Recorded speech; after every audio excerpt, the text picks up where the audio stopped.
Olá, sejam todos bem-vindos. Eu sou a Kelly Morales e esse é o AlvoCast, o podcast da Igreja Presbiteriana Alvorada. Como você sabe, você que já acompanha a gente, nosso objetivo com o AlvoCast é que você cresça, amadureça, se divirta também, por que não? E, claro, conheça um pouco da vida e das experiências do nosso convidado. Temos um convidado muito legal, cheio de histórias, muito especial, que também, com muito carinho, aceitou o nosso convite de estar aqui na mesa do AlvoCast. Tenho certeza que a gente vai ter uma pauta bem interessante com ele.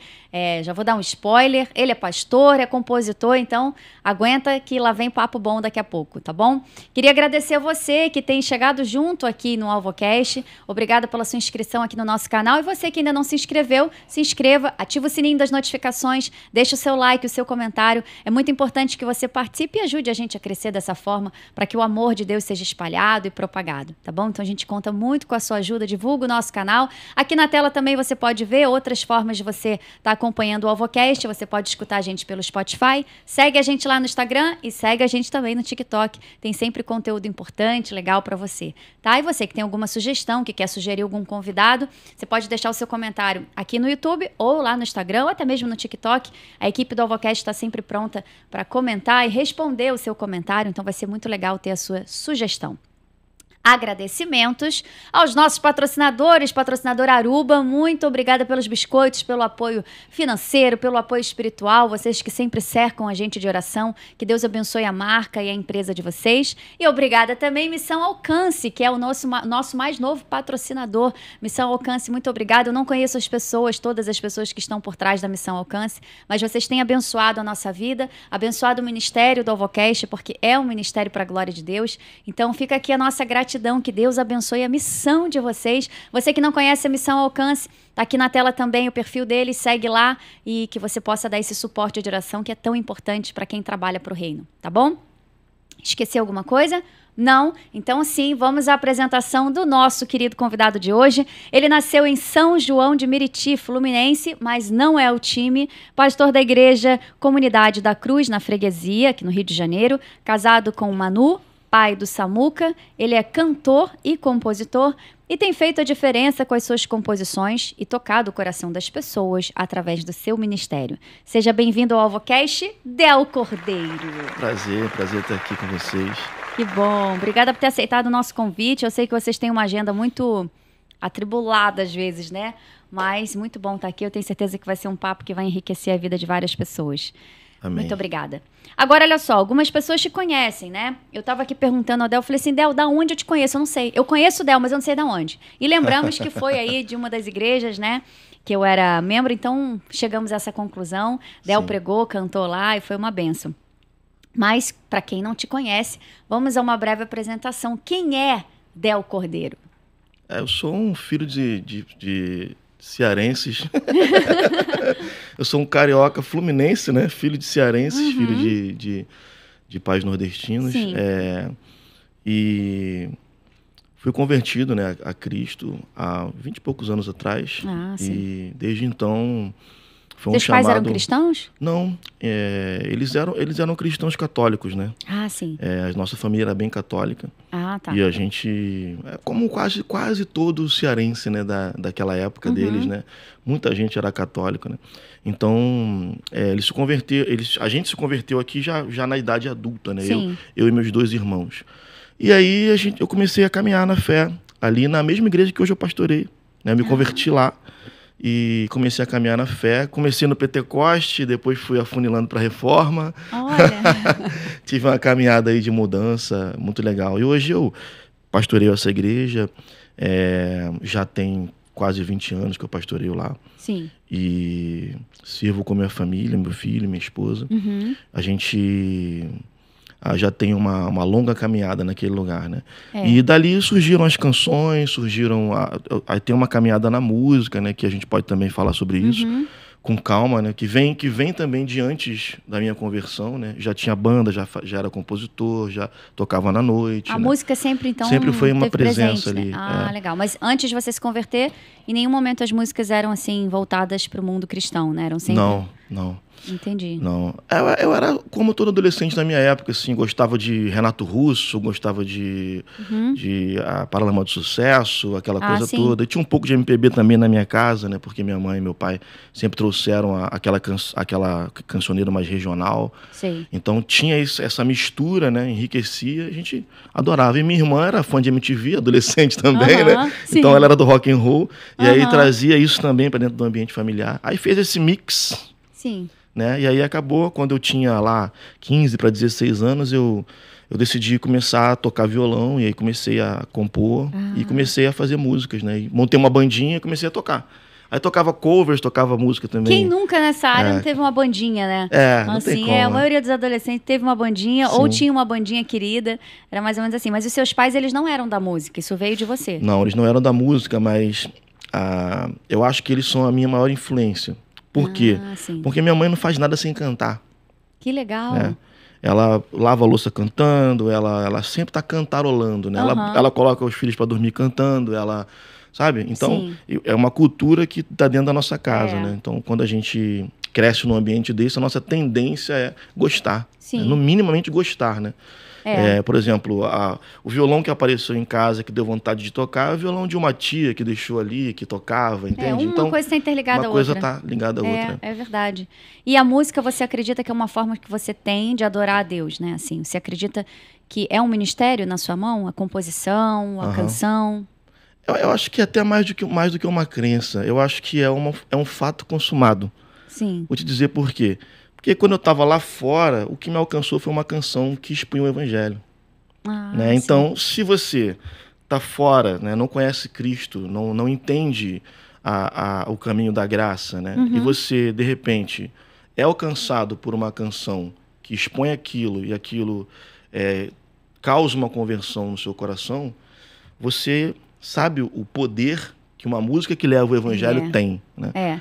Então, isso é um fato para mim, na minha vida pessoal é um fato, né? É muito comum a gente ver dentro das igrejas pessoas que no início elas são mais atraídas pelo louvor do que a própria palavra, né? A gente sabe do poder imensurável que tem a palavra de Deus, que tem uma pregação, mas a gente sabe que Deus habita no meio dos louvores, né? Eu, particularmente, já fui várias vezes tocada pelo Espírito Santo através de um louvor e não necessariamente através da palavra. Isso não significa que a palavra não tenha feito o papel que tem que ser feito, né? Que é salvar, libertar, transformar, tocar o nosso coração. Mas o louvor é uma arma muito poderosa, né, nas nossas mãos. Muito. A minha esposa, ela era muito pobrezinha, ela morava no Rio das Pedras.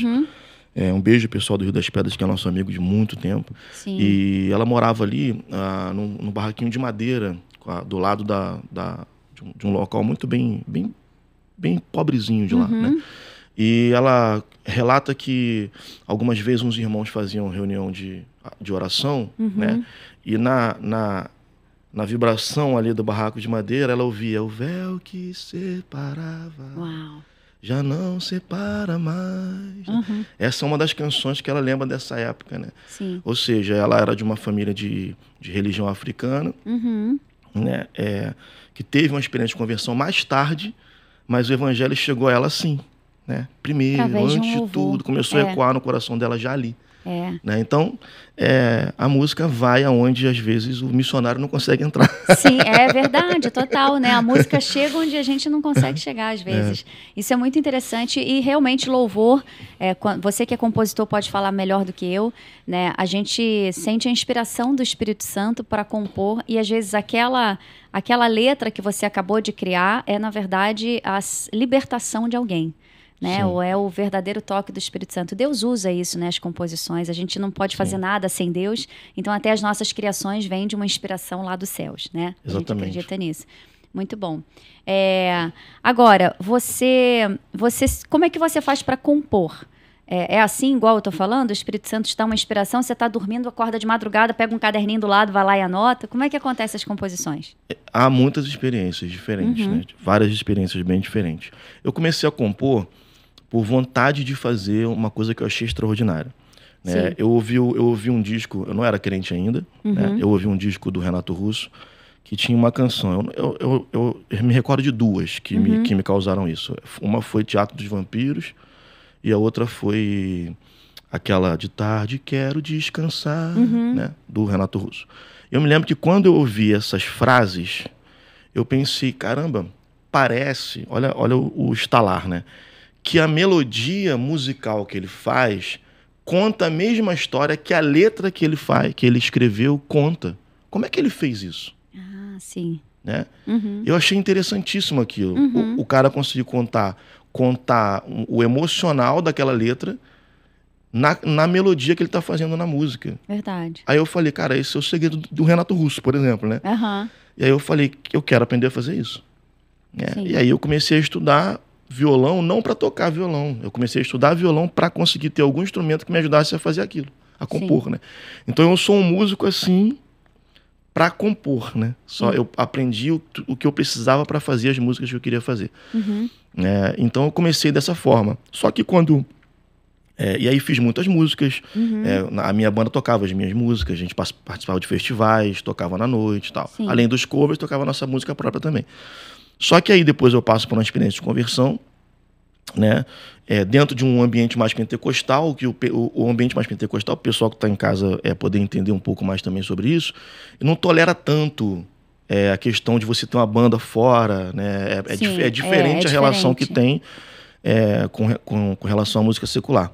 E aí eu tive que meio que ir parando, porque eu estava muito convicto de Jesus, né? Sim. E eu ainda não tinha experiência, ainda não entendia teologia para saber diferenciar as coisas. Então eu vivi a minha experiência daquele momento. Ah, sim. Então eu fui meio que deixando tudo para trás e focando em Cristo.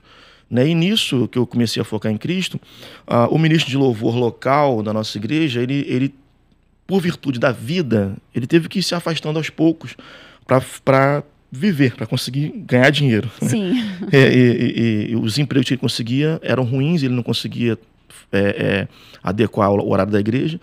E aí o pastor falou, pô, Del, preciso que você faça o louvor.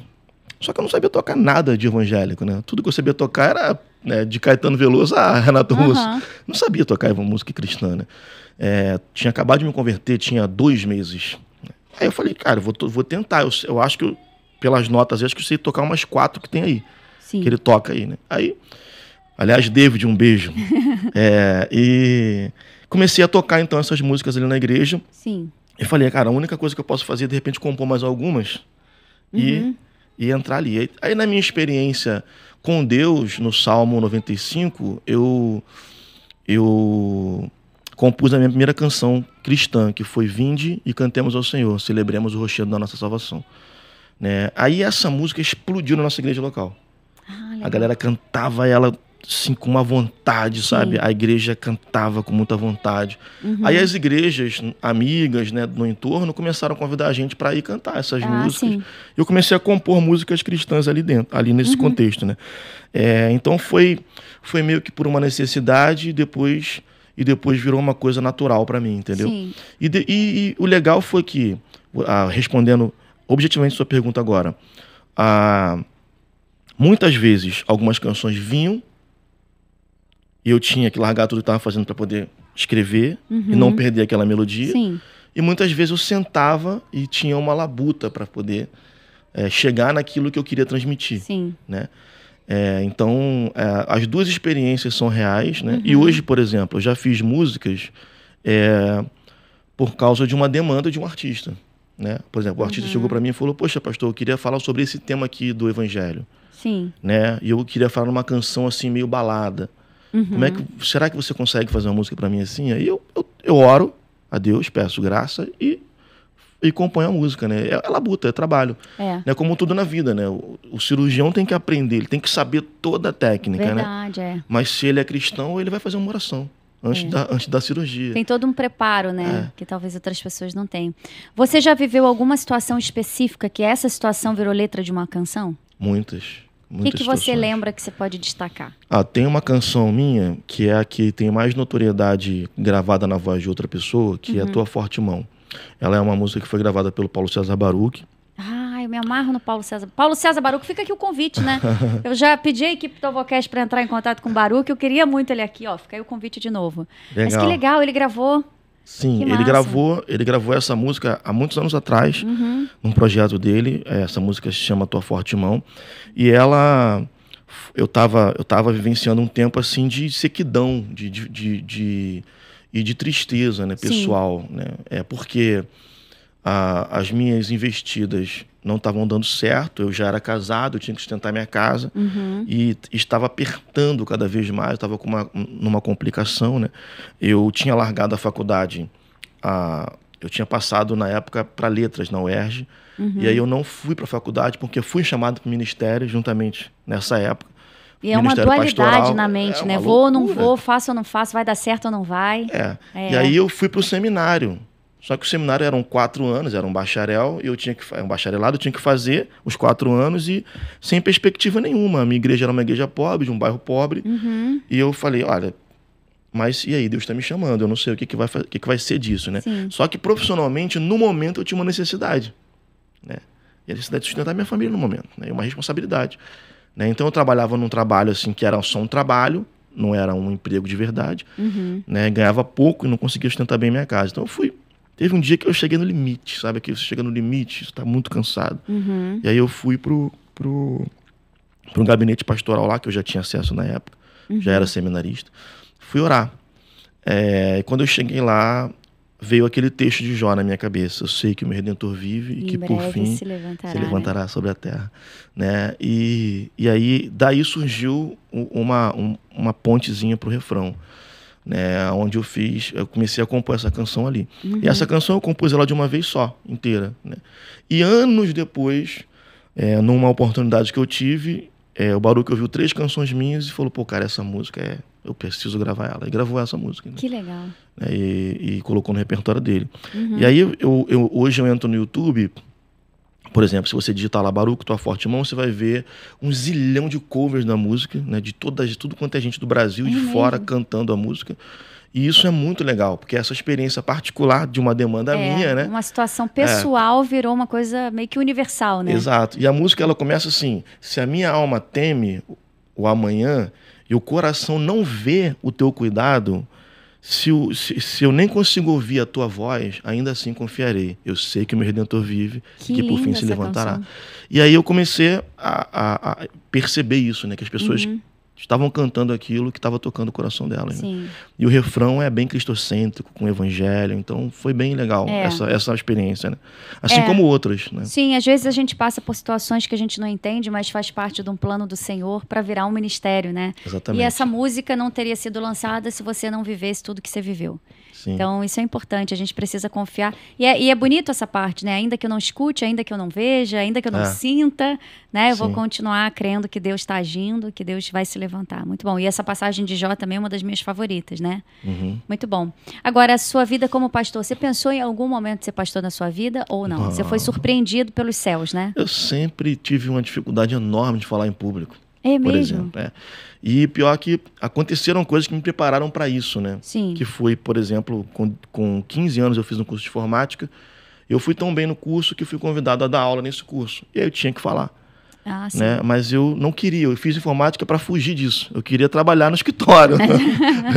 E aí os caras falaram, cara, você é bom, você tem que ensinar. Eu falei, meu Deus, ensinar. Com 16 anos, um garoto. Aí eu fui ensinar informática, comecei a trabalhar com informática na época, dando aula, e o curso fez uma parceria lá na Baixada com as escolas públicas, os brizolões, aqueles grandões, né? Sim. E aí a gente começou a dar aula nessas escolas públicas. Então eu fui exposto a isso sem querer. Não teve escolha, né? Não tive escolha. E depois, quando eu vim para o contexto de música, eu tinha que cantar em público, né? E aí eu percebi o seguinte, músico, cantor que quer fazer carreira não pode não falar em público. Ele não pode só cantar. Ele não pode só tocar, ele não pode só compor. Ele tem que interagir com as pessoas. E aí eu tive que desenvolver um jeito de, com o meu rock and roll ali, com a minha MPB, falar com as pessoas. Tocar elas de alguma forma, né? E aí isso... Já era Deus te preparando, né? Pra isso. Foi mais um passo, entendeu? Foi mais um passo. E aí, quando eu cheguei no contexto da igreja local, que fui chamado, muito contrariadamente, né? Porque falei, agora eu achei um lugar que eu vou ser músico, só. Né? Que eu vou cantar e pronto. Né? E aí, eu vou ser só músico, mal sabia, né? Mal sabia. Que uma vida pastoral te esperava. E o pastor correu com o meu batismo para eu poder assumir a liderança do Ministério de Louvor. E aí no dia do batismo, eu tô falando aqui de uma igreja pentecostal, gente. No dia do batismo ele teve uma visão, eu na piscina de batismal, de que eu seria pastor, né? Ele falou, Deus me mostrou um cajado na sua mão e disse que você seria pastor. Aí eu sempre conto essa história de que eu duvidei dele, né? Falei, pô, pastor Ricardo, né? Pastor Ricardo, beijo, amado. Eu duvidei dele, que eu achava que ele queria que eu fosse pastor também, né? Olha só, a gente duvida da promessa, né? Muitas vezes. Muitas vezes. Às vezes por não combinar com o cenário em que a gente vive, ou por ir na contramão daquilo que a gente imagina. Nós somos da Igreja Presbiteriana Alvorada, nós não somos uma igreja pentecostal, mas eu preciso falar, eu me amarro numa igreja pentecostal. De vez em quando faz uma diferença. Vou expor, hein, nosso pastor Luiz Bacelar também, que de vez em quando ele joga um O Joquebed de Moisés não vai morrer, tanto louvor desse assim faz parte. Mas é bom. Deus usa quem Ele quer, né? Se usou esse pastor para liberar essa visão sobre a sua vida, tá aí a visão se cumprindo para a glória de Deus. Verdade. Agora, Del, a gente sabe que a gente vive num mundo muito anticristão, né? Uma sociedade caída mesmo por conta do pecado. Você consegue não negociar a sua fé, mesmo vivendo num mundo onde tudo contribui para que você negocie seus princípios bíblicos, talvez no ambiente de trabalho, talvez numa fila de um banco, num supermercado. É o tempo inteiro a gente sendo induzido a negar quem a gente é diante da palavra de Deus. O que você, como pastor, né? Como que você não negocia os seus princípios bíblicos nesse mundo tão anticristão? Eu acho que o principal segredo para isso é você saber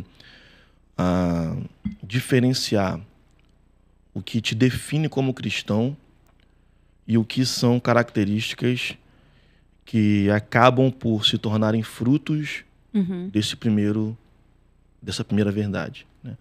E que às vezes, pela fraqueza do nosso coração, ou pela dificuldade, ou pela pressão externa muito grande, a gente acaba cedendo e errando. O que te define como cristão é que você não confia em você mesmo. Sim. Você não merece o que você tem. Você não está onde você está porque você é o cara, porque você conseguiu. Não. Você não é um filho de Deus porque você conquistou o céu. Não é por merecimento, né? Se for merecimento, ninguém sai vivo, né? Exatamente. O que te define como cristão é que Cristo foi perfeito no lugar dos imperfeitos. E você acredita nisso. Você acredita que essa perfeição dele está sobre você pela graça mediante a fé. É isso que te define um cristão. Se você entende que você é filho de Deus pela graça. E o que advém disso, você precisa ter paz. Paz para você, dia após dia, progredir na sua fé. Eu vejo que muita gente é muito radical em cortar toda a prática não cristã, moral não cristã, no dia seguinte da sua conversão, né? Sim. E aí depois o cara tem crise de abstinência. E começa a sair furúnculo para tudo quanto é lado, entendeu? Começa a explodir ali as inflamações do coração dele em tudo quanto é lugar da vida dele, em tudo quanto é área, né? Então, a chave, o segredo para mim é você progredir na fé de verdade. Sim. Não para satisfazer uma demanda do seu grupo religioso, que você faz parte, tá? Seja ele reformado, pentecostal, arminiano, calvinista, não interessa. Sim. Não para satisfazer essa demanda, a fim de parecer o que todo mundo ali é, entende? Mas caminhar e progredir na fé com calma. Assim, você vai negociar menos os seus princípios. E quando você, porventura, pecar, errar ou enfraquecidamente tiver algum deslize, você sabe onde se abrigar na graça de Cristo. Você sabe que você não é falso porque cometeu um erro. Você não é um falso crente, né? Você sabe quem você é e você vai voltar com o coração quebrantado e Cristo vai te receber como o pai do pródigo recebe o filho de volta. E você vai ter novamente a sua caminhada com Deus, a sua vida normalmente como era antes. Então, se você entende isso, você começa a se assustar com a paz que você tem para dizer não. Entende? Verdade. Porque tem gente que acha que na própria força é mais eficaz, né? Mas não é. A eficácia de vencer o pecado não está na força do homem, está na graça de Deus. Sim. Né? Inclusive, esse é meu trabalho de conclusão de curso no Seminário Reformado que eu fiz. Foi um trabalho em Santo Agostinho, nas Confissões de Santo Agostinho, quando eu percebi naquele livro que o que fez Santo Agostinho vencer os pecados pessoais dele não foi o esforço pessoal dele, foi a graça de Deus. Então eu fiz um trabalho sobre o papel da graça para a santificação nas Confissões de Santo Agostinho. Por quê? Porque eu preciso compreender que Deus não me abandonou sozinho no processo de santificação. Ele está comigo. Eu vou crescendo, eu vou aprendendo, né? É aquela figura que algum pastor já citou isso uma vez, mas eu acho que é legal citar para quem está em casa. Você está vendo, às vezes, o teu pai está tentando andar nos caminhos dele. É como se fosse uma criança, sabe? Tá ali, o pai está arando a terra e ela tenta pisar no mesmo espaço do pai. Na ótica da criança, tentando imitar o seu pai, ela está revoltada, porque ela está pisando errado, joga semente errado, a água está saindo fora, ela não está conseguindo fazer nada igualzinho o pai dela, certo? Mas o cara que está vindo lá de fora da cerca, que está olhando para dentro, olha para aquela criança e fala, ia lá, igualzinho o pai dele. É outra perspectiva. É outra perspectiva, né? Então, a gente tem que tomar cuidado para não ser rígido demais conosco, né? E para não ser frouxo também, né? Entender que a gente é pecador. Sim. E que o pecado vai estar presente na nossa vida até o fim dos nossos dias. No entanto, muito mais presente vai estar o Espírito Santo e a graça de Deus. Né? Nos fazendo vencer o pecado de duas maneiras. Não praticando, dando-nos força e graça para não praticar e vencê-lo, tendo a certeza de que Cristo já o venceu na cruz por nós, mesmo quando a gente errar. É porque a gente vive num mundo tão imediatista, tão ansioso, que a gente quer botar a mão e fazer aquilo que só a graça de Deus poderia fazer por nós, né? Exatamente. E a gente precisa buscar um pouco mais dessa graça. A gente está muito cômodo, né? Esperando que as coisas aconteçam sem o nosso esforço, sem a nossa renúncia, sem o nosso comprometimento, sem a nossa busca. Eu acho que como cristãos, quanto mais a gente busca, quanto mais a gente se aproxima da palavra, mais a gente vê a manifestação da graça de Deus, né? Só que a gente quer ver a manifestação da graça sentado no sofá, assistindo aquilo que não edifica, falando palavras que não edificam. Hoje dizer não e não negar a sua fé nesse mundo tão anticristão é o maior desafio do crente, né? Porque tudo contribui para que você diga sim para as coisas que não agradam a Deus, porque é mais cômodo para você entrar numa porta de trabalho, porque é mais cômodo fazer o que não agrada ao Senhor, porque vai manter o seu casamento de pé, às vezes o seu marido não é cristão. Então, ao invés de você aproximar as pessoas com a sua postura que revela a graça de Deus, você afasta as pessoas como se você não tivesse recebido a graça. Mas uma vez que você aceita Jesus, a graça está ali, né? Sim. E pela graça sois salvos, pela graça a gente faz tudo o que tem que fazer, inclusive não negar a nossa fé. Muito bem, e falando tanto de fé, como que você define fé na sua caminhada cristã? A gente sabe que fé, biblicamente, tem um versículo lá, claro, aliás, se quiser colocar esse versículo na tela, né? Que fé é a certeza daquilo que a gente espera, a convicção das coisas que não se veem. Mas como que você, na sua vida, na prática, poderia definir o que é fé? A fé, ela é uma coisa que me acometeu. Sim. Eu não tinha fé. É mesmo? Fé. Porque existe uma diferença muito grande na fé que a Bíblia define, que é a fé salvífica, né? E a crença nas coisas, né? Então, por exemplo, eu tinha fé de que se eu saísse para trabalhar, eu ia conquistar o que eu queria conquistar. Eu tinha fé nessas coisas, né? Mesmo sem ter visto ainda o resultado, você tem fé naquilo. Né? Mas o tipo de fé que você precisa ter para ser salvo, né, ela carece de uma revelação especial da parte de Deus, né? Carece de que Deus se revele a você, né? A Bíblia diz o seguinte, que nós estamos mortos nos nossos delitos e pecados, né? O que significa que um morto não pode escolher Deus, não pode ver Deus, ele não pode responder a nada, ele está morto. Sim. Né? Então, para que você tenha fé, é necessário que você seja ressuscitado espiritualmente pelo Espírito Santo de Deus. Né? Isso é claro na teologia, a gente fala sobre isso largamente, mas na minha definição pessoal, no sentido da minha experiência pessoal, eu diria que é uma coisa que me acometeu, né? De repente, Deus passou a fazer sentido para mim. Né? E não fazia e passou a fazer. Né? Eu não acreditava, eu não entendia e passei a acreditar, passei a entender. Eu acho que os meus olhos estavam cegos, eu não podia ver, os meus ouvidos estavam surdos, eu não podia ouvir, e de repente eu podia ouvir. Já viu aqueles vídeos que tem assim a criança que nunca viu, aí o médico fez um tratamento, aí o primeiro momento que ela vai ver, já viu que os pais choram, que a gente chora vendo, todo mundo chora. É toda uma emoção, né? Então, foi assim. Foi assim, um dia eu vi. Entendi. Um dia eu ouvi. Né? E aí, por exemplo, 100 zilhões de vezes alguém disse para mim, olha, eu sou o caminho, a verdade e a vida, né? Aquele que não vem ao Pai, vem por mim e tal. E nada. E de repente, um dia, alguém falou para mim, vinde a mim todos vós que estáis cansados, sobrecarregados, e eu vos aliviarei. Tomai sobre vós o meu jugo, meu fardo, que acharei descanso para a vossa alma. E eu acreditei nesse dia. Um dia eu não tinha, um dia eu tinha.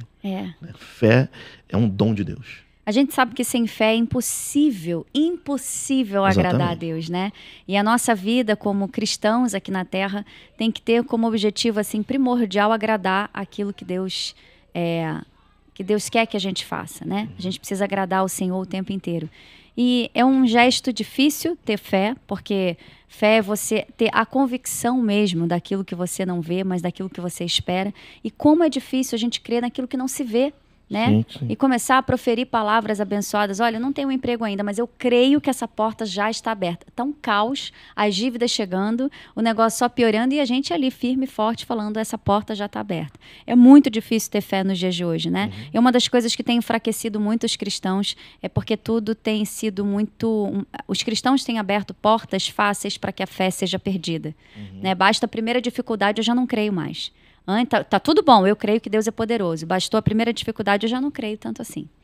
Então... E foi essa experiência da música que eu falei com você. Foi, né? Eu tô lá sem fé, que lá de repente Deus vai lá e fala, levanta um versículo, né? Sei que o meu Redentor vive. Né? Ou seja, o que ele está fazendo? O Espírito Santo está me levando a um lugar, uma fala de conhecimento de Deus que vai despertar fé no meu coração. Por isso que a palavra ensina que a palavra, né? Que a pregação, que a verdade, ela edifica a nossa fé. Sim. Né? Então, quem não tem fé deve pedir a Deus, né? Que dá a todos. Né? Então, é um dom de Deus. Pode ser buscado, pode ser pedido, né? Na medida que você precisa. E pode te acometer para coisas específicas ao longo da sua vida. Sim. Por situações onde o Espírito vai te conduzir a uma palavra. E ele vai levantar e edificar a sua fé. E é isso, né, da sua letra, que também é um versículo. Eu sei que o meu Redentor vive. Exatamente. E que em breve se levantará. A fé é muito isso, porque a fé não é o que a gente sente, a fé é o que a gente sabe. E se a gente sabe o que as Escrituras mandam a gente fazer, a gente já está desempenhando a nossa fé. Porque esperar sentir para começar a acreditar, isso não é fé, isso é oportunismo. Né? Mas quando você crê, mesmo que você não sinta, mesmo que você não veja, mesmo que você não ouça, pronto, a fé está sendo desempenhada, né? Então eu sei que o meu Redentor vive, ou seja, é conhecimento e não sentimento ali envolvido, né? Sim. Isso é legal da gente colocar na nossa caminhada cristã. Agora, como é que eu posso ter uma relação mais próxima com Deus? Aliás, você, contando uma experiência pessoal, o que você faz que te aproxima da presença de Deus? Olha, aproximar da presença na minha perspectiva, é você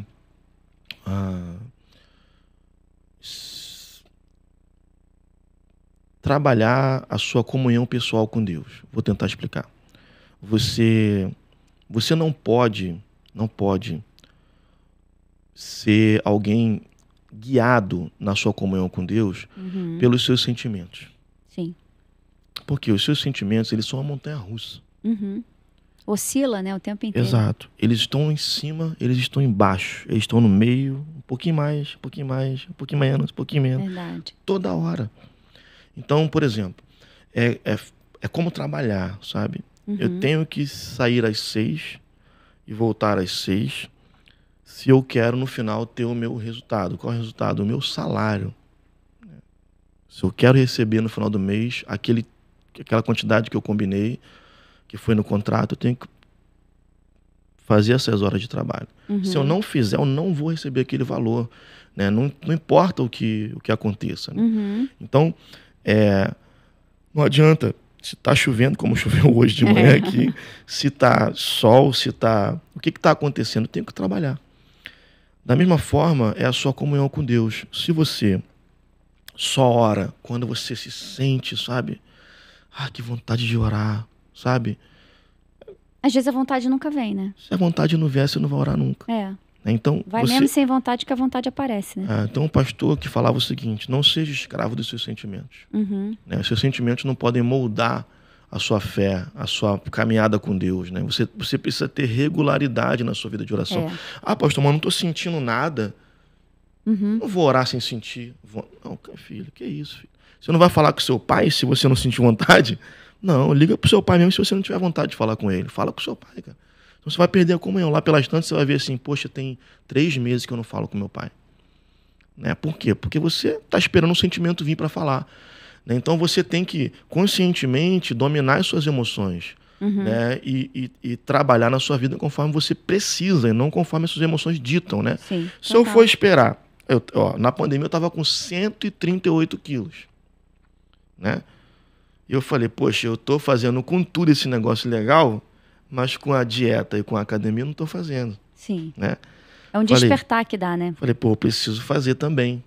Da mesma forma com a academia, com a dieta. Né? Senão eu vou morrer, eu vou infartar. Como é que eu vou criar meu filho? Né? E aí eu falei, não, tenho meu horário agora todo dia para ir para academia. Né? Tenho a minha dieta que eu vou manter. Né? Então, se eu só fizer a dieta quando eu quero, quando eu gosto, quando eu acho legal, quando eu estou sentindo a vontade de comer aquele negócio menos calórico, você não vai ter resultado. Eu não vou chegar nunca, em lugar nenhum né? nunca. Né? Então, exatamente assim. Né? Um segredo para quem está ouvindo a gente. Jesus fala assim, sobre oração, ele fala, a sentença final de uma das falas dele é a seguinte: quando vier o Filho do Homem, ainda haverá fé na terra? Olha só. Ele está te chamando de ter fé na terra. Tudo que ele falou antes. Ele falou antes sobre perseverar em oração. Sim. Ou seja, quem persevera em oração evidencia que tem fé. Certo? Total. Então, eu preciso entender essa fala de Jesus e ter como primordial na vida orar. Sim. Porque se eu não orar, se chegar uma hora lá pelas tantas que eu percebo que minha alma não quer orar, eu não oro mais, cara, eu perdi a fé. Você fica baseado no seu querer carnal, né? E não no espiritual. Exato. Porque a nossa carne é muito fraca e ela o tempo inteiro vai tombar a gente, né? Exato. Por conta dessa natureza adâmica que nós temos. Mas quando nós olhamos para o nosso espírito, a gente eleva a nossa mente para as coisas que são do alto. E o que é do alto é isso, é busca, adoração, palavra, oração, jejum, clamor, né? A gente fica muito preso nas coisas terrenas e isso enfraquece muito a nossa fé, né? E todo movimento humano em relação a Deus é religião. Agora, toda oração é fé. Sim. Não é religião. De novo, né? Não tem como agradar o Senhor se a gente não tem fé. Exato. E às vezes a gente meio que dramatiza muito o assunto fé, achando que fé é uma coisa sobrenatural, que eu realmente tenho que ter aquela fé que se eu tiver que mover a montanha agora eu vou mover. E às vezes é uma fé pequenininha, né? O crente gosta de brincar de Jedi, né? Exatamente. Ele fica assim, ó, para a pedra levantar. Exatamente. Aí você pronto, como é que tem Bobão, fé né? assim, né? Como é que vai ter fé assim? Não, meu querido, é a fé do tamanho de um grão de mostarda, né? Que é pequenininho e tá bom, e Deus recebe. O importante é ter a fé, né? Exato. Não ficar ali, né, trabalhando o superpoder, não tem como. Muito bom. Agora, olha só, uma pergunta que eu anotei aqui, até de uma pessoa que eu conheço que me perguntou uma vez, eu sempre trago aqui, né, quando eu falo dos nossos convidados, eu sempre gosto de expor quem vai ser o nosso convidado, vai que a pessoa tem uma pergunta. Então, essa não foi direcionada para você, mas eu estou oportunizando esse momento, já que você é pastor, né? Calma aí, Será que sofrer por Cristo sempre vai ser uma parte de ser um seguidor de Cristo? Normal. Normal. Isso, tem que sofrer mesmo, né? A vida porque Jesus fala o seguinte: quem quiser encontrar a sua vida vai perder. Pronto. E quem tiver disposto a perder a sua vida por amor a mim, a encontrará. Né? Não tem jeito.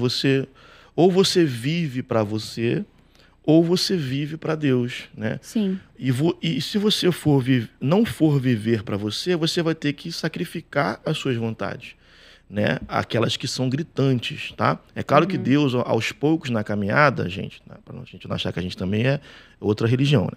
Ele vai conformando seu coração ao coração dele, e você começa a passar a querer o que ele quer.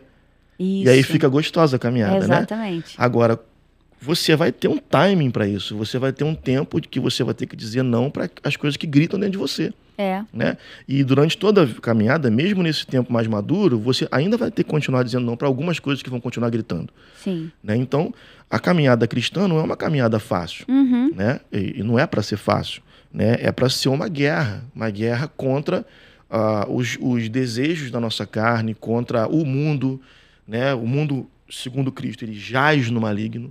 Né? Então, a gente vai ter que lutar sempre contra isso. Então, sempre vai ser uma caminhada sacrificial. Mas veja bem, o primeiro grande sacrifício da Bíblia de um homem com relação a Deus, o primeiro não, mas um dos grandes, talvez um dos mais importantes, é o de Abraão, que quando sacrifica Isaac.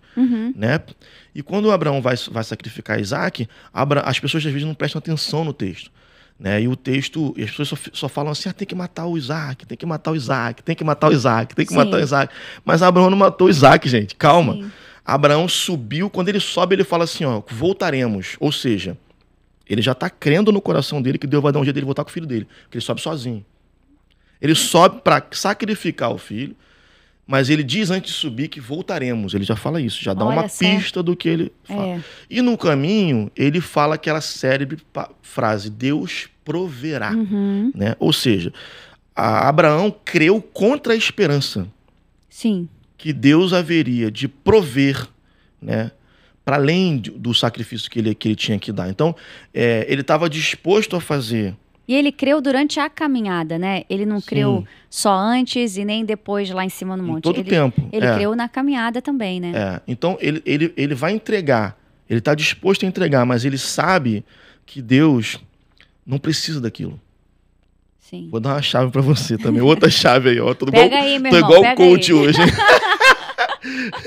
Brincadeira, pega gente. Aí, não sou coach, fiquem aí. tranquilos. Mas vou dar uma chave para você. Meu Deus, esqueci a chave. Fui rir da chave, esqueci a chave. O que a gente estava falando? Abraão creu durante... Eu tô ficando velho. Não, é assim que é bom, hein? Abraão creu durante a caminhada. E agora que o apresentador esqueceu? Não era de Deus não, porque era coach, entendeu? É negócio de coach, não era não. Deixa eu falar. Vamos lembrar bom demais, de Jesus.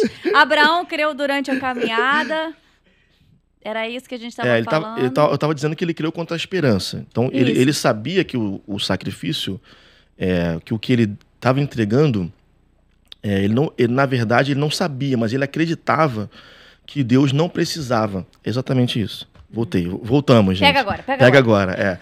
Então, geralmente, o que Deus está pedindo de você, Deus não precisa. Sim. Entendeu? Não é uma necessidade de Deus, quando Deus está pedindo para você fazer algo. Deus está sendo didático com você para colocar o seu coração onde Ele quer que o seu coração esteja. E quando o seu coração vai para esse lugar onde você quer que ele esteja, Ele fala assim, não, pode ficar com isso. Sim. Entendeu? E a gente fala assim, então por que eu fiz tudo isso? Exato. Né? Pra que precisava tudo isso? Exato. Mas eu acho que Deus está o tempo inteiro preparando a gente para viver o propósito dele. Exato. Depois que a gente completa a jornada, o Senhor vai recolher a gente. Sim. Enquanto a gente não completa essa jornada, existem propósitos ao longo dessa caminhada que nós vamos escolhendo, administrando, vivendo, né? Experienciando. Mas ninguém vive o propósito do Senhor se o coração não está maduro o suficiente para administrar esse propósito. Sim. Então, esses pedidos que o Senhor faz da gente, tenha fé, creia, a circunstância está ruim, mas permaneça, persista, prevaleça. Tudo isso é o preparo do Senhor para a gente viver esses propósitos ao longo da nossa caminhada, né? Como a gente estava falando, é como Abraão. Abraão creu antes, nós voltaremos. Abraão creu enquanto estava subindo o monte para poder levar o Isaac. E Abraão creu lá em cima, né? Deus proverá e é isso. Às vezes a gente crê no início, mas não crê no meio nem no fim. A gente crê no meio, mas não crê no fim. E eu acho que o Espírito Santo espera de nós é uma vida crendo independente do tempo, das circunstâncias, das estações. Isso significa crer no início da situação, durante a situação e no fim da situação. Porque às vezes a gente crê no início, a situação logo se resolve. Às vezes a gente crê no meio, a situação logo se resolve. Mas às vezes só vai se resolver no final. E a gente às vezes desiste no meio dessa caminhada, né? Mas ia se resolver, era só esperar mais um pouquinho. Então eu acredito muito que quem está assistindo isso às vezes precisa permanecer na fé, né? Porque Deus vai entrar com agir, como proveu para Isaac e para Abraão, vai prover também na sua vida, né? E muita calma. Exatamente. Muita calma, porque assim, a gente olha Abraão assim e fala, caramba, que homem, né? Extraordinário. Que homem de fé, né? Mas numa outra ocasião, ele, por não crer, ele mente. Porque ele acha possível que o faraó vai pegar e vai tomar a mulher dele e vai acabar matando ele, e a promessa não vai se cumprir. Aí ele vai e mente, fala, não, ela é minha irmã, não é minha esposa, não. Ou seja, ele tá dando um jeitinho ali, porque ele não tá acreditando em Deus, assim, suficientemente para que Deus vá dar livramento a ele naquilo ali, entendeu? E aí ele dá uma titubeada, né? Então, a fé adoece, a fé duvida, tá? É normal, faz parte. Só que, quando você caminha com Deus, o que você vai perceber? Você vai soltar coisas que você não pensava que você seria capaz de soltar, né? Tipo, voltaremos. Tipo, Deus proverá. Sim. Né? Então, você vai soltar coisas, você vai ter uma esperança que você não conhecia que tinha em você, porque não tinha mesmo, não é tua, é Deus que está te dando. É verdade. Você não tinha mesmo, Deus está te dando naquela hora. Exatamente. E aí você vai caminhando ali, vai crescendo, e quando você vê, você já cresceu, cara. Entende? Aí você sabe, fala assim, caraca, eu não sei nem definir direito o processo, mas eu já sou outro. E você se vê pronto para a próxima etapa da sua vida. Porque eu acho que a nossa vida cristã é tipo um videogame, a gente vai pulando de fase, né? E às vezes tem crente na mesma fase há séculos. E fica reclamando e bota deserto, culpa. 40 anos. 40, Exatamente. 42, ali, rodando no deserto. Rodando no deserto. A gente precisa evoluir, né? A gente precisa pular de fase, passar de fase, que é isso que Deus quer. Tanto que ele fala que Deus, ele veio para nos dar vida e vida em abundância. Para ter acesso a essa abundância de vida, de saúde, financeiro, espiritual, emocional, matrimonial, a gente precisa pular de fase. Senão a gente não vai ver abundância sempre no mesmo cenário, não tem novidade de vida. Né? Então a fé contribui muito para que a gente pule de fase, amadureça, isso é importante. Outra pergunta, Del. Será que Deus promete não nos dar mais do que podemos suportar? Deus promete não nos dar mais do que podemos como é que a gente acredita que aquilo que a gente está passando, a gente aguenta? Porque Deus, ele não dá um fardo maior do que o que a gente consegue carregar. Como crer nessa promessa do Senhor, se a gente às vezes acha que vai morrer diante de uma prova, de uma luta, de uma provação? Sim. Vamos lá. Os grandes pregadores, por exemplo, foram chamados para pregar o evangelho, todos eles relatam de uma maneira ou de outra que eles não eram suficientes para o ministério para o qual eles foram chamados, né? Sim. Ou seja, que pregar o evangelho, por exemplo, não é uma tarefa que um ser humano é capaz de executar. Tá? Não, mas como assim? O cara não vai lá e não prega? Não. Pregar não é só falar o evangelho. É muito mais do que isso. Né? A palavra de Deus tem que ser lançada de maneira que ela transforme a vida de pessoas. E isso só se faz debaixo do poder do Espírito Santo. Né? Então não é tarefa humana, é tarefa sobre-humana. Né? Então, como é que você resolve essa questão aí que ela está colocando? Você resolve entendendo que Deus vai contigo e segura contigo o que ele te dá para segurar. É simples assim. Essa parte é muito importante. Deus vai contigo. Exato. Né? Porque às vezes a gente quer que só Deus vá. Eu não aguento, Deus, resolve aí. Não, vamos, vai comigo e vamos junto. Exato. É tipo isso, né? É tipo assim, eu vou colocar um caminhão nas suas costas. Calma. Eu que vou estar segurando o eixo desse negócio. Só quero que você se esforce um pouco. Então, é ser valente, se esforça, ser forte, ser corajoso, levanta, vamos lá. Poxa, olha só, Josué, ser forte e corajoso. Primeira coisa, tinha um riozinho lá, um mar lá, que ele não conseguia passar a pé. Sim. Já ali já não é possível. Né? E aí, o que Deus faz? Ser forte e corajoso. Aí ele se levanta e vambora. Deus vai e abre também, ele passa. Né? Ou seja, ele dependia do milagre, ele não era suficiente para aquilo era grande demais para ele. No entanto, Deus mandou ele executar, e disse para ele que não ia colocar um peso nas costas dele maior do que o que ele poderia carregar. Né? Então, em resumo, Deus alivia o peso para que você possa suportar ele na caminhada. Né? E isso não quer dizer que às vezes o crente não se esgote, não tem uma depressão, né? Que é uma coisa muito natural na caminhada, né? Por quê? Porque o crente, além de ter as lutas naturais, que todo mundo que está deprimido por aí tem, além disso, ele tem uma questão espiritual. Às vezes ele se sente infiel a Deus, às vezes ele sente culpa demais, às vezes ele sente medo de não estar sendo do jeito que ele devia ser como um cristão. Então, tudo isso colabora, às vezes, para a vida ficar pesada demais. Né? E numa depressão, quem viveu já isso sabe que, por exemplo, às vezes é um nível tal que você acorda de manhã e escovar o dente é uma demanda. E você, cara, aquela escova é pesada demais para mim. Eu não consigo carregar aquela escova, né? Peleja escovar o dente. Exato, né? Mas aí a Bíblia tem o quê? A Bíblia tem lá o Elias, tem lá o Eliseu, tem lá os caras que, Puxa, mas esse cara também era cheio de Deus. E olha só como ele ficou deprimido. Sim. Olha só como ficou pesado, ele não conseguia mais carregar. Olha só como Deus teve que mandar o corvo lá, senão ele não nem comer, ele conseguia comer. Verdade. Né? Aí Deus aí manda lá aquela mamãe boa que faz a comida para você na sua casa, né? E te abençoa e tal.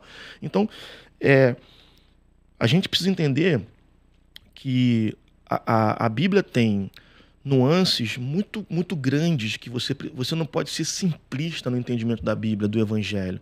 Você tem que olhar o todo da palavra, né? Porque a Bíblia ensina, Jesus mandou ensinar todo o conselho de Deus. Então, cuidado, às vezes, quando você pega uma coisa e foca só nela, né? Sim. E aí você pode se equivocar no entendimento da aplicação prática daquilo. Sim. Né? Então, é melhor você olhar como Deus aplicou aquilo na vida dos santos, ao longo da história. Quando você vê isso acontecendo, você fala, não, então estava entendendo errado.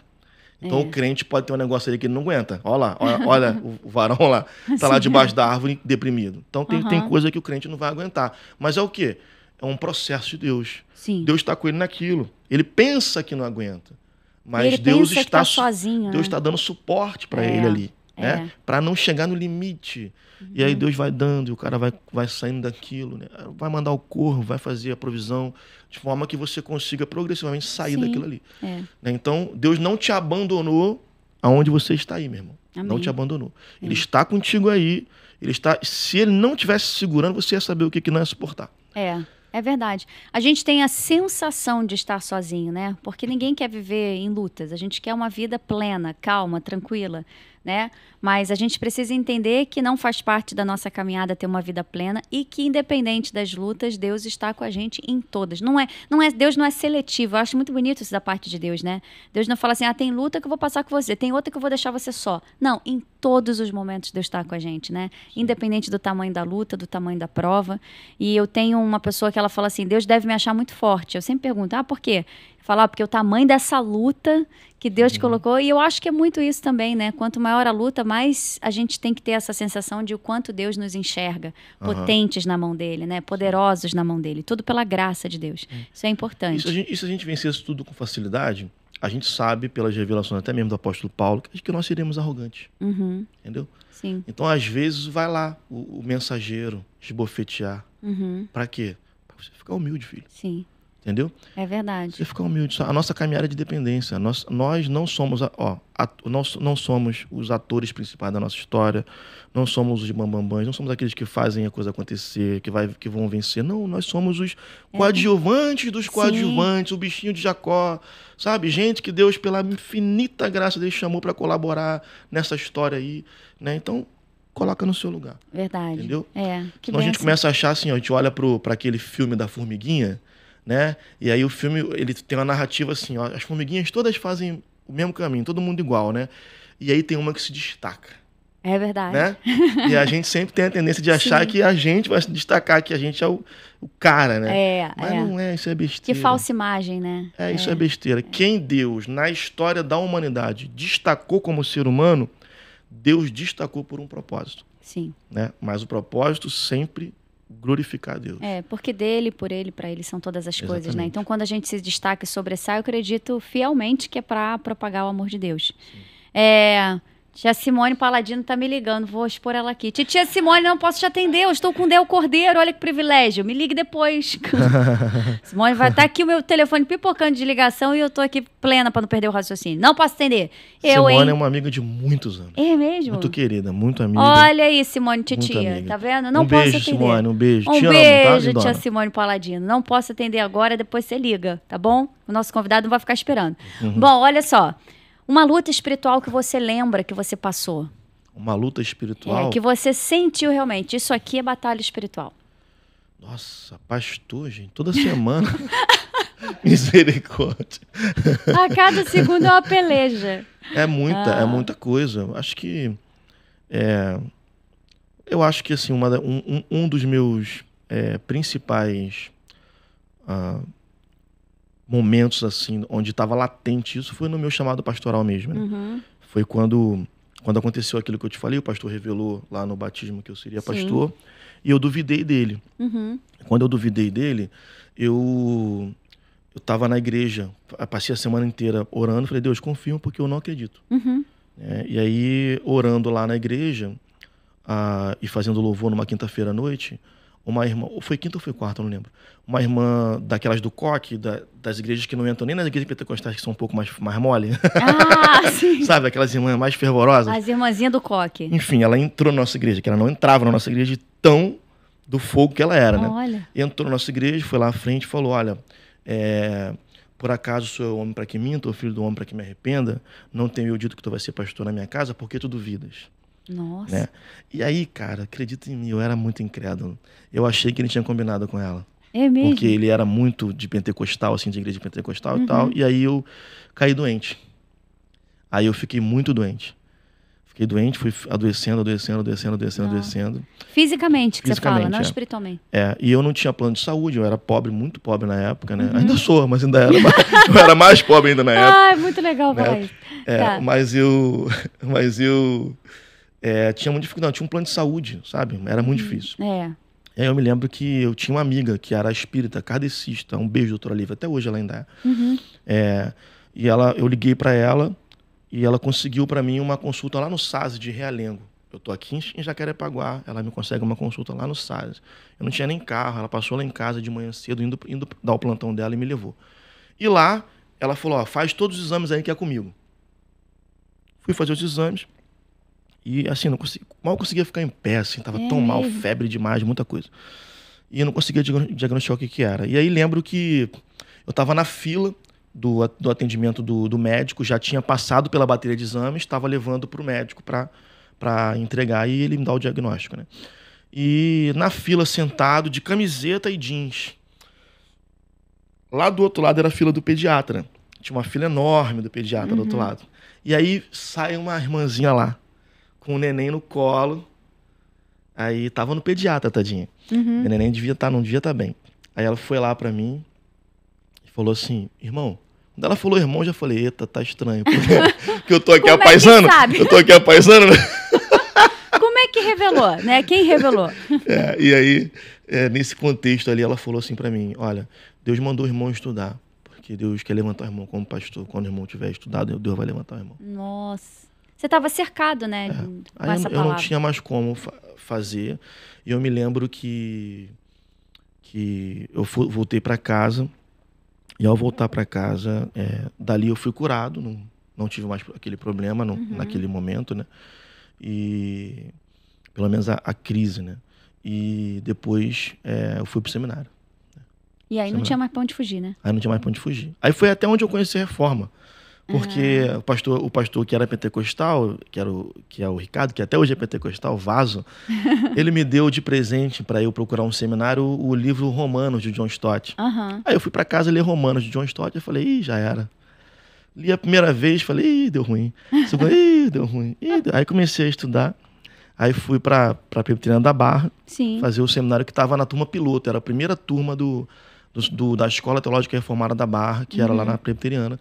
E eu participei dessa primeira turma, há muitos anos atrás, do qual o querido reverendo Aloysio era um dos professores. Sim, legal. Ele estava no quadro de professores lá. Né? Daí o contexto que eu te contei antes da gente aqui em off, né? Que eu te contei que foi a primeira igreja que eu preguei fora da minha igreja, foi a igreja do pastor Aloysio. Né? Que era a Presbiteriana do Recreio na época, né? Porque eu era seminarista dele e ele me chamou para pregar lá. É louco, porque eu não sabia nem pregar. Pastor Luiz tem estrada, né? Ele veio aqui semana passada e a gente estava falando, ele tem mais de 30 anos de ministério, né? Assim, como pastor. É muita coisa que já viu, já ouviu, já experienciou. Ele contava cada história pra gente lá, a gente ficava de cabelo em pé. Nossa, foi muito legal o podcast com ele. O que é uma verdadeira adoração para você? Uma verdadeira adoração? Vamos lá, para a mulher samaritana. Jesus fala para ela algumas coisas, algumas verdades sobre ela, sobre a água da vida, sobre tudo aquilo, enquanto eu ela no poço e tal.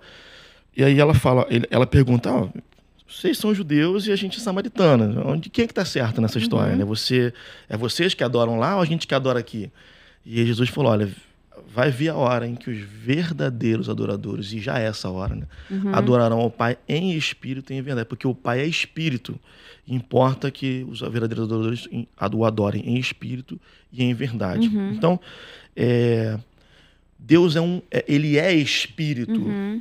Importa que o adoremos em espírito e em verdade, né? Então, a verdadeira adoração, ela nasce de um coração que já bebeu dessa água da vida, que já foi alcançado por essa graça, né? Ele já entende que sem Cristo ele não pode se aproximar de Deus. Sem Cristo ele não é recebido na presença de Deus. Sem Cristo ele não tem direito de estar lá, porque ele pecou de maneira mortal. Ele nasce pecador numa condição de um jeito tal que ele só pode ficar longe de Deus. E o que reaproxima ele de Deus é Cristo, na cruz. E quando ele quer adorar esse Deus, ele vai adorá-lo por meio de Cristo. Então a adoração, desculpa quem está ouvindo que pensa diferente, não tem a ver com excelência, embora a excelência faça parte, ok? A gente é chamado a ser cada vez mais excelente na nossa adoração, certo? Mas a excelência não é a adoração, porque senão o nosso Deus vira excelência. Verdade. Né? Então, não tem a ver com a religião, não tem a ver com a música, entende? A adoração tem a ver com um coração grato, porque merecia estar longe e foi convidado a estar perto. Né? E por não merecer estar perto, não consegue não chorar, não se quebrar, não se derramar em gratidão. O pastor Aloysio sempre fala essa frase e eu acho ela sensacional. Deus nos livre de um cristianismo sem lágrimas. Né? E é muito importante isso, porque eu acho que faz parte esse quebrantamento do teu coração, uma verdadeira adoração, né? Para você ter a sensação de que você está adorando de verdade, tem que se quebrantar, tem que se humilhar. São tantos tópicos, né, que envolvem uma verdadeira adoração e que entra nesse pacote aí do Espírito e em verdade. Te dar um testemunho. Teve uma época que eu tava tanto na correria, que eu não conseguia parar, e tava na correria, fazendo aquilo. Minha esposa grávida, a gente já tem o neném e tal. E aquela correria, sabe, de buscar o pão, de não sei o que e tal. E vamos fazer isso, fazer aquilo, a igreja bombando, temos que trabalhar, temos que fazer. E eu já tinha um tempo que eu não conseguia parar, assim, pra compor uma canção, por exemplo. Né? Aí um dia eu cheguei cansado, assim, tarde, foi abrindo. Quando eu abri a porta do meu apartamento, que eu entrei, eu já senti um ambiente ali. No meu apartamento, me esperando ali, sabe? Não tô falando que é um ambiente do local, tá? Tô falando que Deus me transportou para aquele lugar. Né? E quando eu entrei, que eu senti isso, veio uma letra. E a letra falava o seguinte: na eternidade, todo dia hoje. Não posso entender, mas posso adorar. O Deus que navega pela minha história. Estava em meu começo, desenhando o fim. Nossa, que bonito isso. Cara, aquele refrão veio. E eu sentei e peguei o violão e toquei de uma vez. E veio a música inteira. Né? Então, aquela canção veio. E no dia que meu filho nasceu, Deus falou: eu estava aqui nesse dia e tô lá no final. Já tô lá, naquele dia final. Né? E naquele momento, eu tive essa experiência de Deus me arrancar da minha rotina e falar: filho, para aqui para me adorar. Sabe? Para aqui. Eu quero que você adore. Não tem a ver com música, tá? Tem a ver com Deus estar me convidando para aquele lugar onde meu coração reconhece a glória dele. Ele estava dizendo para mim assim: filho, eu que estava lá no começo, eu que estou lá no final, tudo tem a ver comigo. Então para um pouco e se quebranta aqui, porque tu não merece, mas eu te dou a graça de estar na minha presença. Né? E ali eu me quedei e comecei a adorar de novo. Né? Porque a gente às vezes pode ficar tão no automático, e isso é um problema do nosso dia, o crente automatizado, né? Que ele vai na rotina religiosa e ele fica automatizado. E aí, como disse o pastor Aloysio, Deus nos livre de um cristianismo sem lágrimas, né? Vai chegar um momento que o cara não vai ter mais lágrima. Por quê? Porque aquilo está automatizado, é uma religião que ele repete semanalmente. Fica robótico, né? Exato. Então, se você não tomar cuidado, sabe, cristianismo não é Fordismo. Cristianismo não é, vamos fazer todo mundo igualzinho ali, domingo. Ora, aí, por exemplo, não sei o que, aí você levanta a mão, não sei o que, você baixa, fecha o olho, você fecha, não sei o que. Não é ensaiado, né? Você está repetindo um modelo, sabe? Então, quando você é um adorador de fato, quando Deus te chamou para adorar, né? Assim, todo filho de Deus deve ser, né? Ele vai levar você a esse lugar. de adoração, entendeu? Isso é muito bonito e faz toda a diferença na nossa caminhada cristã, né? Quem nessa caminhada te ajudou muito, que você tem uma gratidão muito forte? Muita gente. Muita gente. Cita uma aqui para expor essa alma bondosa. Nossa, pai. Poxa, eu citar um, eu vou ser tão mal com os outros. Não, a gente deixa uma avó aqui, ó. O pessoal que ele não citou, vocês estão no coração deles também, tá? Não fica em crise, não, mas cita um aí. Posso citar dois? Pode. Primeiro foi uma irmã, que hoje ela não, eu acho que ela nem tá na igreja. Acho que ela nem é crente mais, não sei. Ou ela é crente, mas tá decepcionada por alguma razão. Sim. Mas ela era pentecostal. E quando eu me converti, tive aquele problema, né? Aquele choque de... será que eu tenho que parar com a minha banda pra ficar na igreja? Não sei o quê. Aquele choque todo. Aquela crise existencial. E aquilo era muito caro pra mim. Uhum. Aquilo era muito caro pra mim, né? Então eu tava no desespero no meu coração. Eu fui falar com ela. Minha irmã, o que eu faço? Será que eu tenho que abandonar tudo que eu plantei até hoje? Né? Mas não faço nada lá. Só toco minhas músicas lá e pronto. Volto, né? Tô namorando direitinho. Tô certinho nos caminhos. Tô na boa. Não tô fazendo nada errado, não. Aí... Eu muito neófito, né? Uhum. E aí a irmã falou assim pra mim, filho, não se preocupa com isso não. Ó, vou te dar um conselho. Não larga nada. Só vai ficando cada vez mais próximo de Jesus. Olha. Anda com ele. Anda com ele, anda mais próximo, fica mais perto, fica mais perto. Quando você vê, não é que você tirou, você vai ver que muita coisa ficou pra trás. Uhum. Né? E foi exatamente o que eu fiz. De maneira saudável e abençoadora, e totalmente fora do contexto religioso que eu estava, eu fui deixando os penduricalhos tudo para trás. Né? E nem sabe ela que ela não resolveu só a questão da banda, mas todo o resto da vida. É mesmo? Com isso aí, né? Porque... será que ela vai assistir, gente? Quem sabe, né? Não chega até ela. Sim. Isso eu aí. consegui, assim, andar muito em paz, né? Porque... Por causa disso, né? E Deus usa umas pessoas para dar um suporte pra gente, né? Que falam que é certo naquela hora que é certinha também. Sim. A hora que você precisava. E a segunda pessoa? Foi também numa grande crise, né? Onde eu estava já no seminário há 3 anos, já no terceiro ano do seminário. E no terceiro ano do seminário tinha 3 anos exatos, desde que eu entrei no seminário, que eu nunca mais tinha ouvido uma profecia. Então, por exemplo, todo lugar que eu ia, alguém falava, você vai ser pastor, você vai ser não sei o que lá, e tal. Ó, tô vendo um CD na tua frente aí, tu vai ser um cantor evangélico, não sei o que lá e tal. E eu tinha acostumado com aquele modus operandi da igreja pentecostal, né? Sim. E aí eu tava na reforma agora, meus pastores já tinham mudado também, no terceiro ano, já estavam com pastores reformados. Né? Eu tava adorando o conteúdo, era muito bom, muito significativo para mim, mas eu tava estranhando aquela sequidão de dons, onde eu não via dons se manifestando mais na minha vida corriqueira como se manifestavam antes. E eu tava, assim, me sentindo muito acusado. Meu coração tava assim, tipo... Cara, será que eu traí Deus de alguma forma? Sim. E aquela unção saiu, eu parei de receber aquela direção do Espírito Santo parece que ele me largou aqui para eu andar pelas minhas próprias pernas. Aí fiquei desesperado com aquilo. Dá uma crise mesmo, né? E aquilo foi apertando meu coração, deixando meu coração pequenininho, sabe? Durante o tempo da minha caminhada ali no seminário. E eu me lembro que um dia o pastor João Cardoso, que era um cara que eu também queria agradecer muito aqui. Muita gente. Ele me pediu para ajudar ele a fazer uma oração por uma irmã, Renata, um beijo grande, Deus te usou muito na minha vida. Amém. Porque ela era oficial de justiça, eu acho que ela ainda é. E Renata da Igreja da Barra.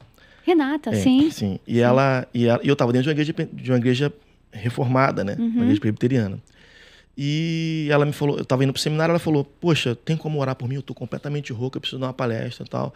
E ela estava totalmente rouca, sem voz, ela não conseguia falar. E eu não tenho como falar assim. Aí a gente pegou, eu e o João, entramos no gabinete com ela e fomos orar por ela. Quando a gente começou a orar por ela, o João começou a orar, e o João era português, então ele falava, Deus, por favor, toque na vida da tua filha, tua serva nesta noite. Eu começou amo a falar, esse sotaque, é muito bom. Ali o português de Portugal com ela. E, de repente, quando ele estava orando, aí ela falou assim, tu sabes por que falo assim contigo hoje? Ela falou? É mesmo. Para que tu aprenda a viver pela suficiência da minha graça. Nossa, vai falar o que depois disso também, né? Mudou o eixo da minha vida toda. Deus falou assim, olha, eu parei para você entender que a minha graça é suficiente. Olha Nem de só. dom tu carece, nem de nada. Tu carece só da minha graça. E é o silêncio de Nossa. Deus, né? Você viveu esse silêncio. Sim, foi Para mim é power. desesperador viver o silêncio de Deus, né? Sim. Porque você começa a se indagar mesmo, que eu não tenho mais unção, Deus não está falando mais comigo, eu fiz alguma coisa de errado, em que momento eu errei? Você começa a fazer um feedback da tua vida, você fala, acho que foi aquilo. Aham. Acho que foi aquele pensamento que eu tive, ou foi aquela coisa que eu falei. Você faz E- o papel dos amigos de Jó com você mesmo, né? Exatamente, Ó, tu igualzinho os errou, amigos hein? de Jó. E aí você começa a pensar e você se questiona por que Deus está em silêncio, por que ele não age. Mas eu sempre falo aqui, já falei algumas vezes, o silêncio de Deus também é uma resposta, né? Sim. Ele sempre quer ensinar alguma Exato. coisa, Deus não perde tempo com a nossa vida. Exato. Justamente fruto disso eu fiz uma canção que diz: teu silêncio, ó Deus, me ensina a confiar. A suficiência da tua graça. Enfim, tem um refrão sobre a suficiência da graça de Deus que fala sobre isso. Que a gente tem, acho que todo crente, se não passou, teu momento vai chegar, meu irmão, do silêncio de Deus, porque é certo, né? Sim. É onde Deus quer ensinar e a gente aprende assim de uma maneira que às vezes é dolorida pra gente, mas está no controle de Deus. A gente pede cura, nada da cura. A gente pede porta aberta, nada da porta se abrir, pelo contrário, fecha mais duas, né? A gente pede ao Senhor para falar, fica aquele silêncio. Mas é um silêncio tão cheio de amor e carinho, né? Como Deus é amoroso e carinhoso, que a gente acaba entendendo que esse silêncio é uma forma de Deus se comunicar. Sim, Mas para entender tem que estar próximo da palavra, né? Como você falou que a irmã te falou, caminha com Deus, anda lado a lado com Deus, se aproxima cada vez mais de Deus. Quando a gente está mais próximo, o silêncio de Deus vira um grito, Sim. né? Isso é importante. Isso tudo vai fazendo a gente ficar maduro, né? Deus não quer que você seja para sempre, irmão, uma criança na fé. Deus quer que você amadureça, sabe? No primeiro ano do meu filho, eu não sabia nem como me comunicar com ele. Hoje eu estou enchendo ele de informação. Mas daqui a um tempo... Ele tem quantos anos? Tá com 4. Ah, Daqui a um tempo eu vou estar assim, Samuel, você... Ele já sabe tudo que eu quero, entendeu? É diferente. É né? diferente. As fases da vida são diferentes, é né? verdade. Hoje, com a minha esposa, já é assim, ó. Entendeu? Você não fala mais, né? Você só precisa dar aquela olhada. Olhar, né? meu irmão. Nesse Acabou. olhar pegou já, né? Já era. Então É você... verdade. Deus, uma hora, precisa te encher de informação. Outra hora ele vai falar assim com você e depois ele vai só dar uma olhada. Exatamente. Definiu o que é ser crente. Você que tem dúvidas sobre o que é, rever essa entrevista do Del.